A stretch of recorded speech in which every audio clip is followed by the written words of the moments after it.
our invited speaker, Xiang Chen. And as a quick bio, Dr. Xiang Chen at UC Berkeley is working with Bob Bergeno, has kickstarted the lattice tunable topological magnetism field in bulk systems over the last few years.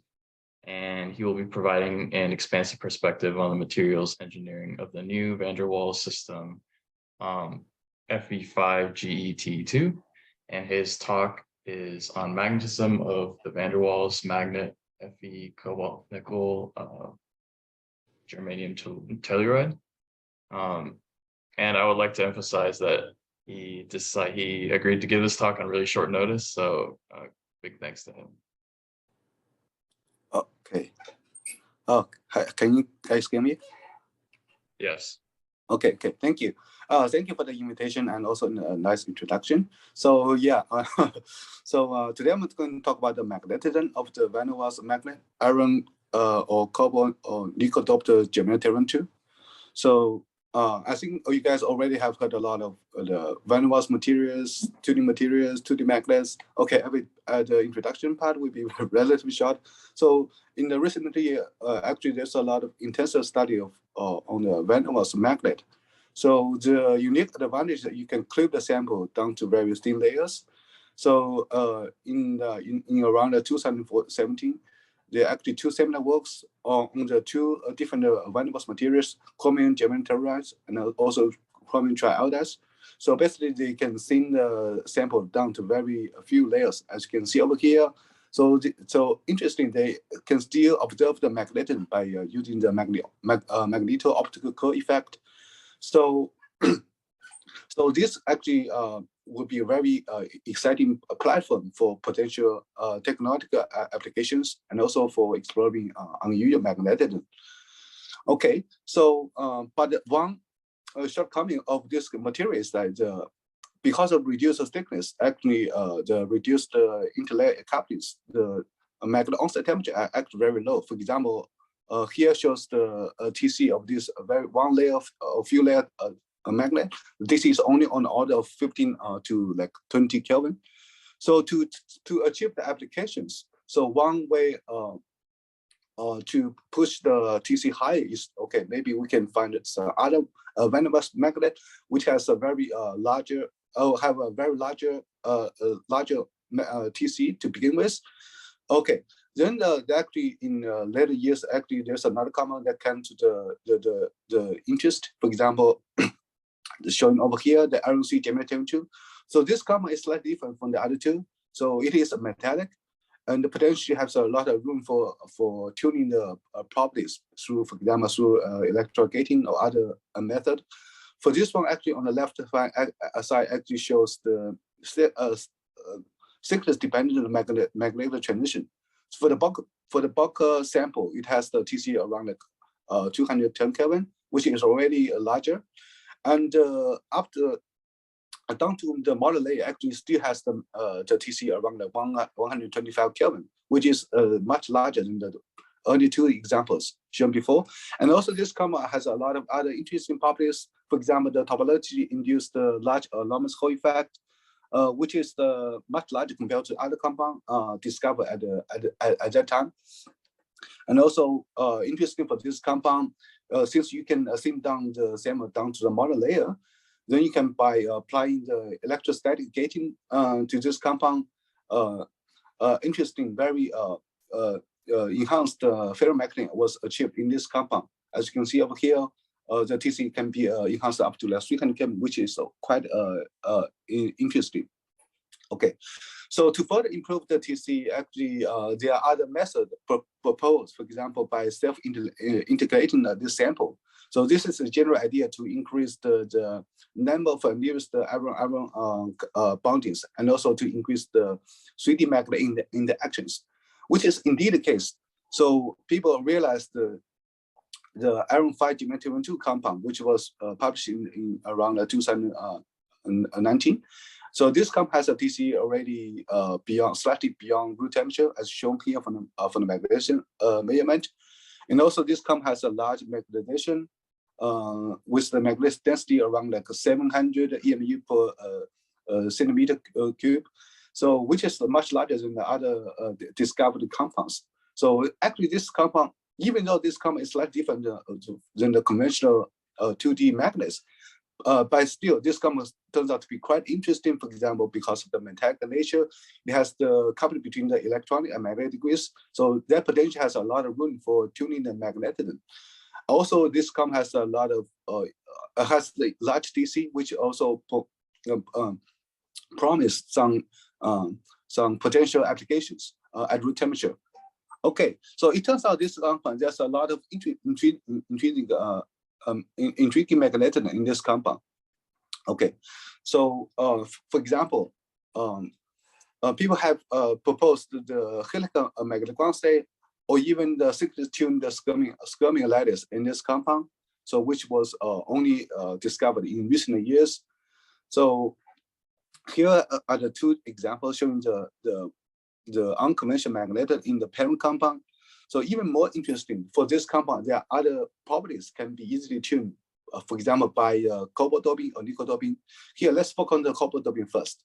So people, for this one, when you put the cobalt into this compound to replace the iron, actually it turns out the magnetic transition can be further enhanced up to like 330, 340, 360 Kelvin, which is more enhanced. And also the magnetic ground state can be further can be also tuned, for example, from ferromagnetic to anti-ferromagnetic ground state.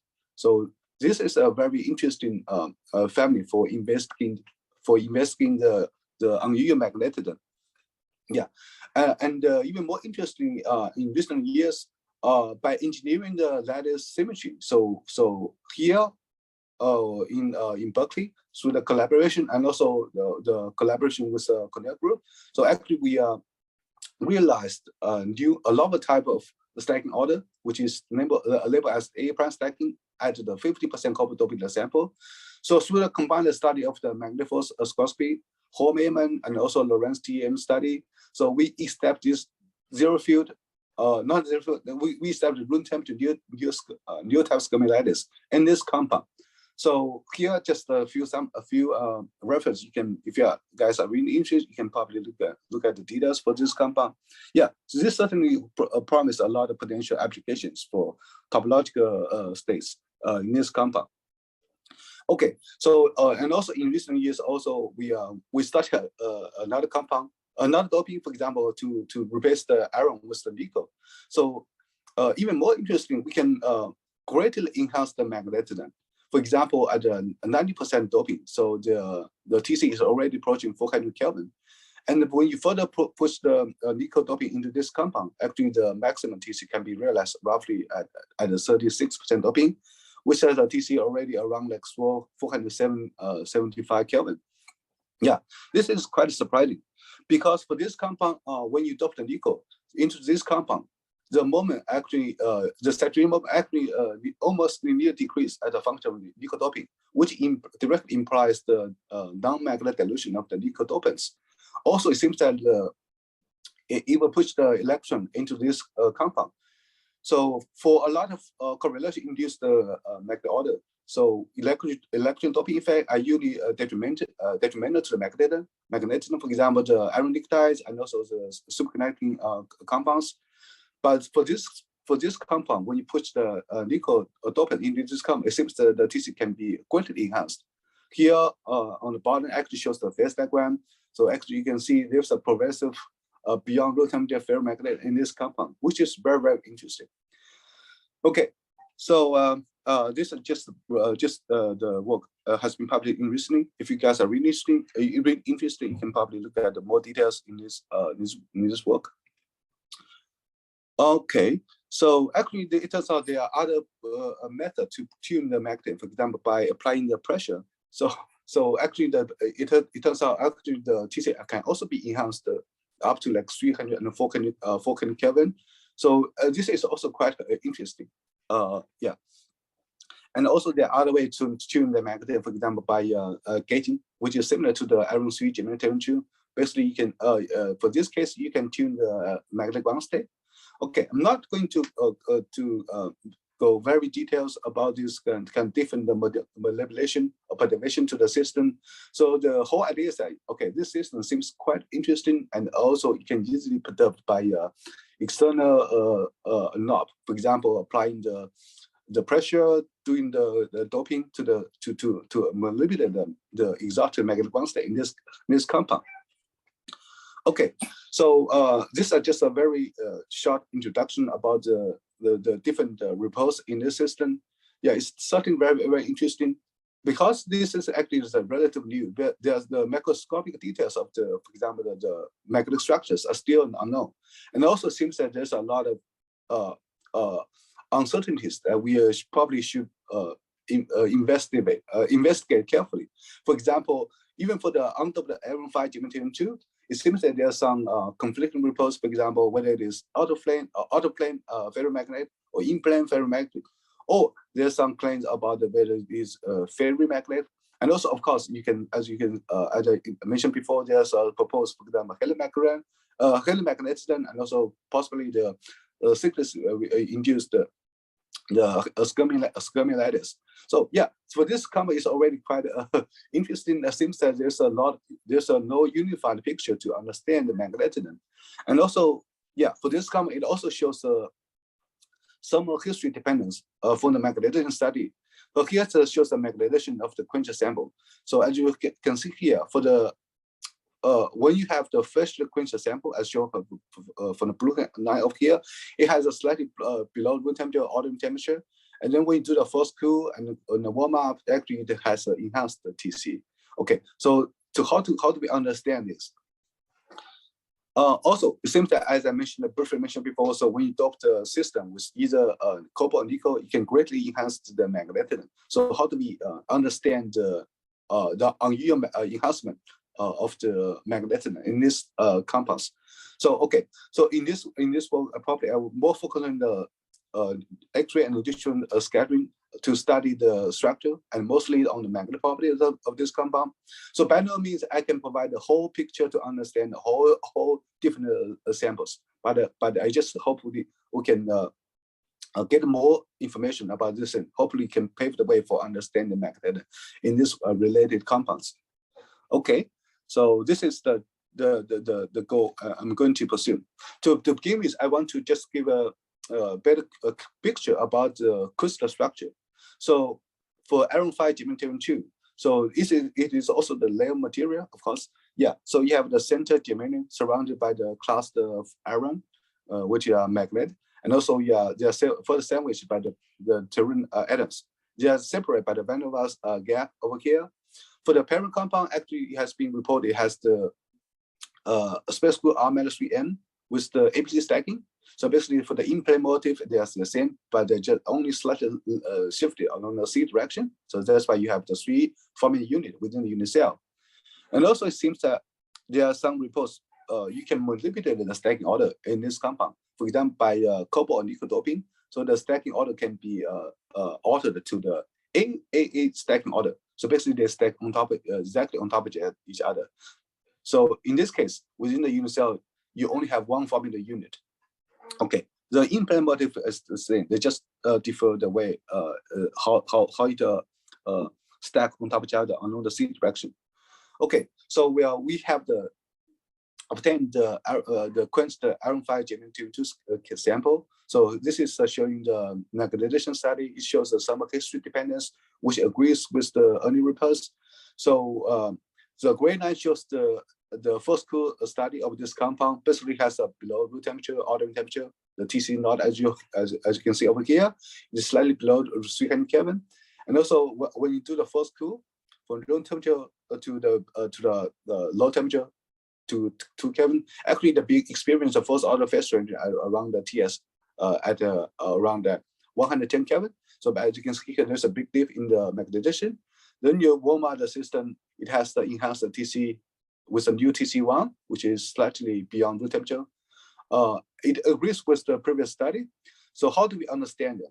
So firstly, what we try is doing we were using the single crystal, we do the detailed temperature dependence. Here is just the data, the temperature dependent sequence. So at room temperature, we can well indexed the diffraction peaks using the reported space group R-3n with the APC stacking order, as shown by the gray labels over here. So it can really index the pattern. So interesting, when we do the first coup of this of the sample, we found a new set of peaks showing up when you cool through the below TS as indexed by the red levels. Here's just one example of the peak 106. So basically, it can shows up the peak actually is not there beyond like 150K. When you do the first group below TS, it actually gradually grow up in intensity and finally stabilize at the lowest temperature. Here just a summarize of those a few select peaks, for example, 100, 103, 103, 106, for example. They all have the similar behavior. It doesn't show up at room temperature before you do the first cool. Then it will appear below TS and also finally stabilize. So that actually explains the structure property of this thermocycling process. So to understand this compound, so here I just make the detailed comparison of the two different stacking order. One's the reported AP stacking order, another one is the A stacking order, which is already reported in the Doppler sample. So what we find actually, it also appear in the parent compound. When you do the thermocycling, it seems that there's a conversion from the APC, the conversion of the stacking order from APC stacking to A stacking order.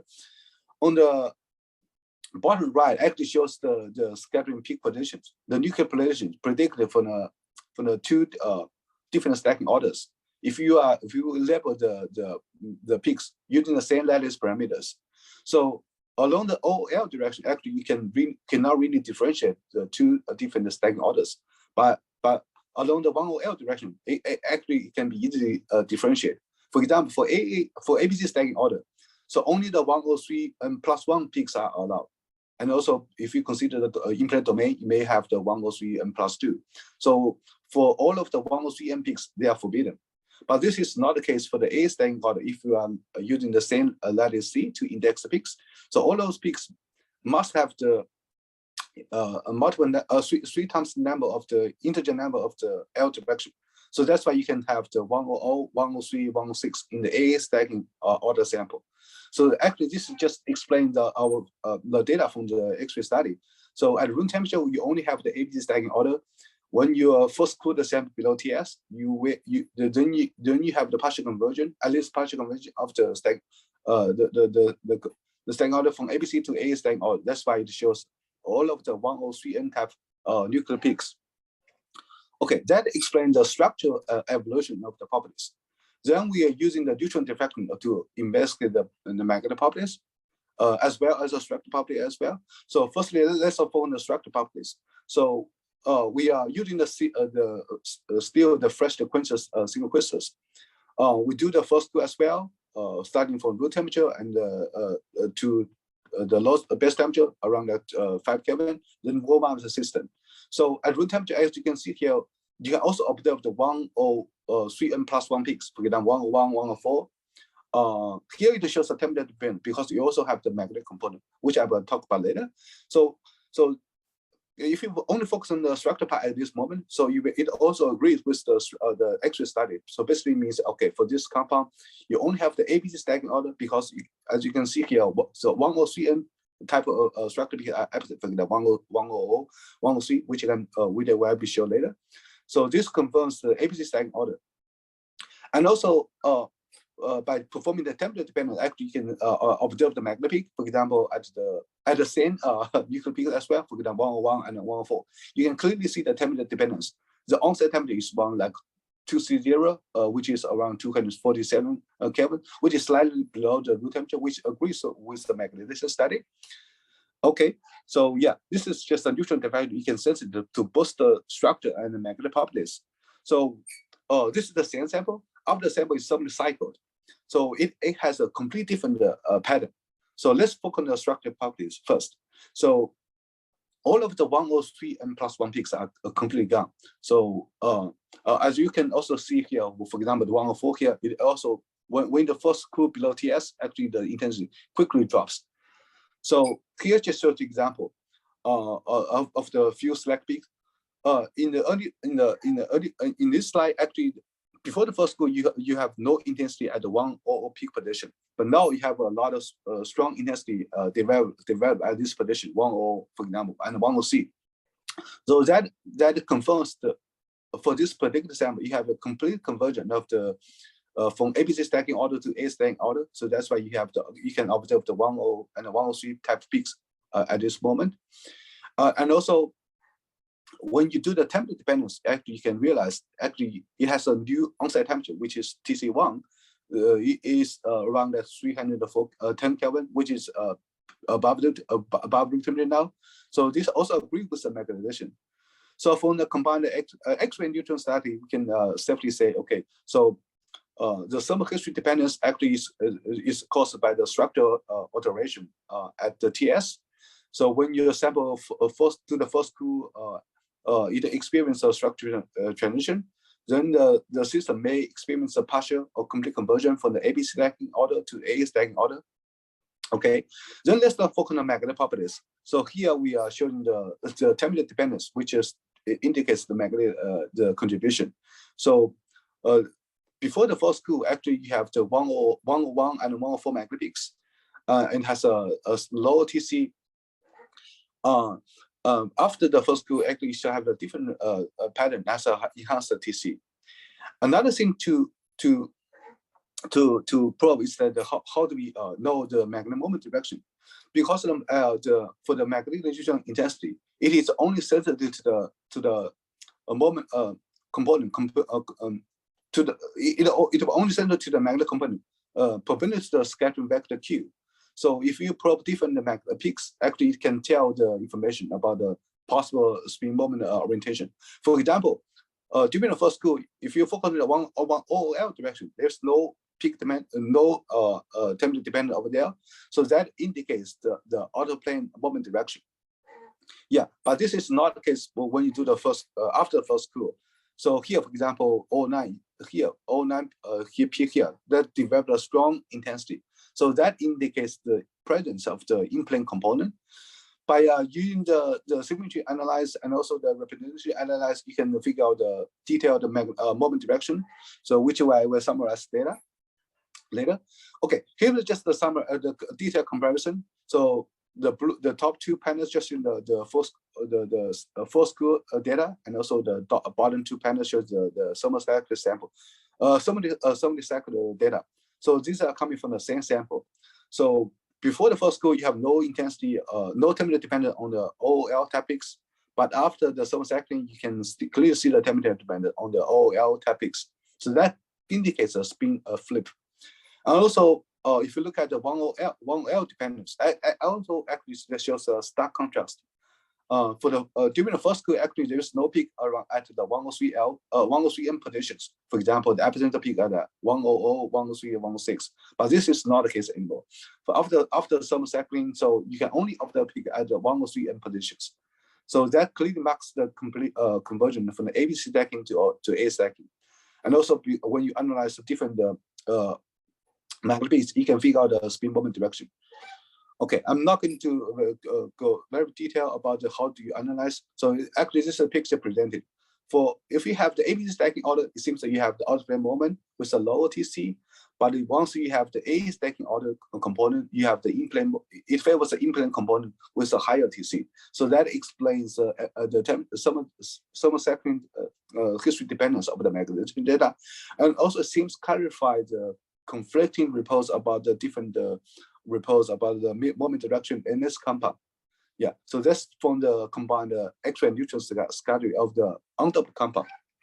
Okay, next I'm going to focus on the one special case of the cobalt sample. Okay, it is very complicated phase diagram, so by no means I have completed the investigation of the whole different samples. Here, just showing one example, how can we utilize a slightly different technique? You can probe the magnetism, which can potentially utilize in other randomized materials. So this technique is a random X-ray scattering. So it also electric scattering process. So basically, it involves the for the in for the out process. So basically, you can excite the deep p electron p core electrons and do the through the virtual excitation to the d states. If the d state are active in the magnetism or the charge order, then you can probe the magnetism or the charge order. So actually, this is the case when you have this technique have been extensively applied for studying the charge order in the Cooper system, and also have been extensively utilized to study the magnet in the 5D iridates. Okay, here for this particular sample, we studied the 45% copper doping. So because of course, because there is a limitation for this technique, so it's better to study the incommensurate magnetic state, for example, including the anti-ferromagnetic ground state. So we know for the magnetization study, around the 40 or 45% doping, we have the different stacking order, and also we have the different magnetic ground state, which is anti-ferromagnetic ground state, which is very helpful for studying the magnetism. So that's why we choose this particular doping level. This shows the magnetization data. As you can clearly see the anti-ferromagnetic ground state. And this is the experimental setup. Basically, you have the photon in, which can be either sigma or pi polarized. Then you hit a sample. Then the outgoing photons can also be analyzed. In this particular case, it is not analyzed though. Okay, so after aligning the sample, we can quickly find the structure for forbidden peaks at the 0.5 position. So this peak, the magnetic nature of this peak can be quickly determined by performing for example, the energy dependence, temperature dependence, field dependence, etc. So all of them are consistent with the magnetization study, which point out to the magnetic nature of this peak. For example, here, the 005 peak is structure forbidden and also shows really nice resonance behavior. If you tune the photon energy, interestingly, that shows the random behavior at both the iron edges and the cobalt edges. So this directly implies the significant contribution of the cobalt moments to the system, which is not directly available for most of the probes studying magnetism. Yeah, and also by doing the temperature dependence, we can observe the disappearance of the magnet of this peak, 0.5 peak, beyond like around the 340 Kelvin, which also agrees with the magnetization. Yeah, and also this feature actually shows the similar behavior at both the iron and the cobalt edges. So that also confirms both the contribution from the cobalt and the spin and both the iron and the cobalt moments to the system. Yeah, and also we performed the magnetic field dependence to investigate whether we can have field-induced incommensurate state in this compound. So we applied the implant field to this compound. So we only find the suppression of the magnetic intensity. Yeah, unfortunately, there's no peak broadening or incommensurate state. So, but still, this also agrees excellent with the magnetization study. For example, the saturation field marked by the H star here. So, okay, I'm not going to very deep about the polarization dependence, but basically idea is that you can there's a unique advantage. You can just rotate the sample. In this way, you can perform the polarization. You can perform the attribution dependence. In this way, you can, if there is uncertainty about the spin moment direction, you can by performing this way, you can confirm the spin moment direction. So here, I'm not going to details. If you are interested, you can look at the reference at this level here. So the point that we can directly confirm the moment direction in agreement with the representation and for example, the magnetization study. Okay, so a quick summarize here. For the parent compound, so we are by combining the X-ray and neutron scanning work, we can directly probe the structure and magnetic properties. So we found that actually the magnet actually are closely related to the stacking order in this compound. So for the ABC stacking order, it seems that you have the outplane moment with lower TC, and then for the A stacking order, it seems that favors the in-plane moment direction, and then also with a higher TC. That explains the somewhat history dependence of the magnetization and other potentially some conflict or reports about the different reports of the magnetic property in this compound. Yeah, and also it seems that there's a complicated evolution of the phase diagram in the cobalt samples. So that requires a huge amount of work to study the the magnetic properties. But for this compound, for the van der Waals materials, usually the sample is very thin, and also it's very complicated. It's not easy to grow crystals large enough for the neutron diffraction study. So that's why we turn to the random X-ray scattering. Of course, there's some unique advantage, for example, by tuning the energy to the different obstructive edges, for example, iron or copper obstructive edges. You can confirm the different contribution from either copper or iron. So this is quite unique. And also, you can deal with very small samples. You don't have to use a very big samples for the neutron study. So this can be extended to other samples, video diamond sample as well. So okay, I'm not showing the whole study for the copper dose samples. It's easier to study with the anti-ferromagnetic constants. Here, just showing one example at the 45% doping. So for this sample, we confirmed the A-type anti-ferromagnetic order. We confirmed the out-of-plane moment direction, and also we directly signify the important contribution from the copper moment to the system. So from the combined study, it seems that the AA staying order may favor a larger magnetic onset temperatures.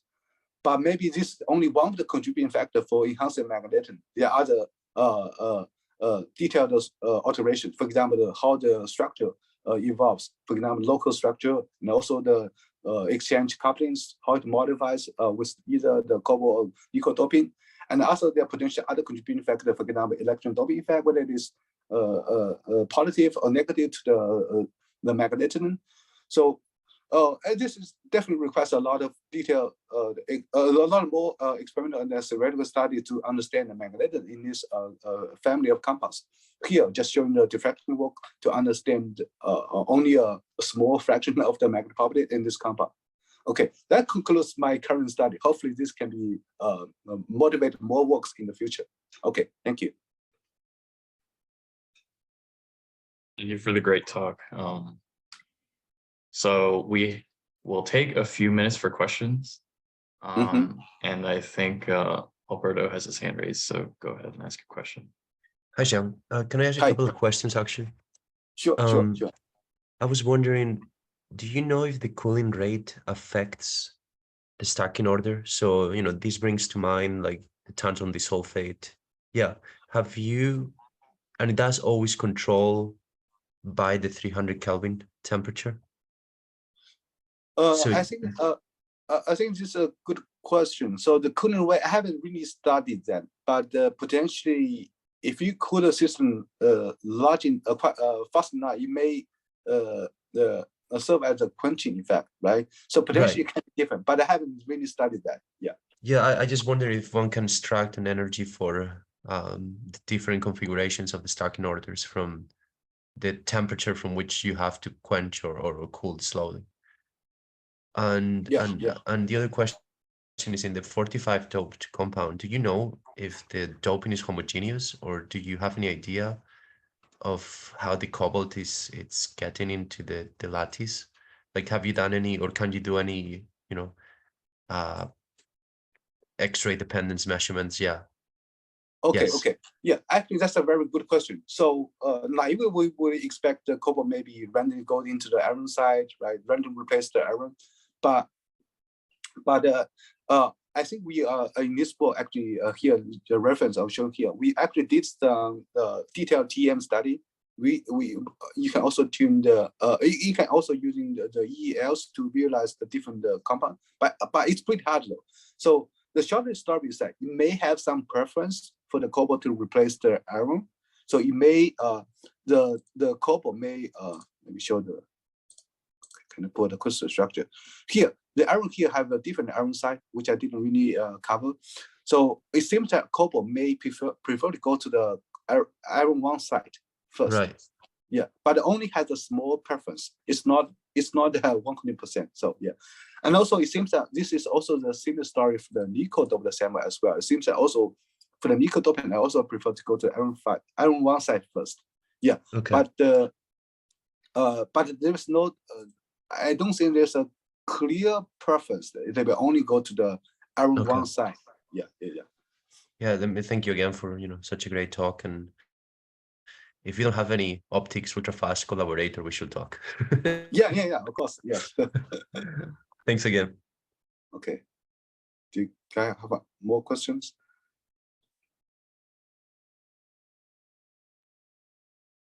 Okay, if not, I'm going to stop the share. So, thank you very much.